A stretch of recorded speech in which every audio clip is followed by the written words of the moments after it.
Rosmartan, pinuri ng mga netizens matapos bigyan ng trabaho si Jiro Manyo. Matapos ang samot-saring pangbabatikos na natanggap ni Rosmartan sa social media, kaugnay sa isyong kinasangkutan kamakailan, pinatunayan pa rin ito na bukas pa rin ang kanyang puso sa pagtulong para sa kapwa-taong may pangangailangan sa buhay. Agad mang hinusgahan si Rosmar dahil sa naging mga pagkakamali nito. Hindi ito naging hadlang para itigil niya ang pagkakaroon ng pusong mapagmahal at matulungin. Viral at talagang pinupuri nga ngayon ng maraming netizens ang ibinahaging screenshot conversation ni Rosmar sa dating child actor ni si Jiro Manyo matapos na magbakasakali sa kanya ang aktor na humingi ng tulong para magkatrabaho.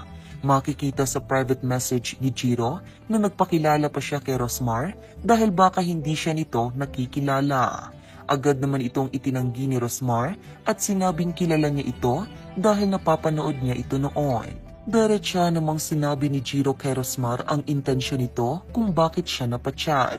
Nagbabakasakali kasi ito na baka mabigyan siya ng trabaho ni Rosmar. Tinanong naman ito ni Rosmar kung payag siya sa kahit anong trabaho.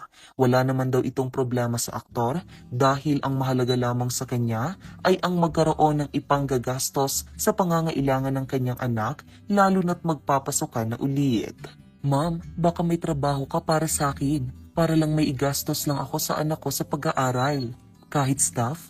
Opo, kahit ano po. Basta po, may magastos ako sa anak ko at magpapasukan na po kasi. Gusto mo service crew sa Kalawan, Laguna?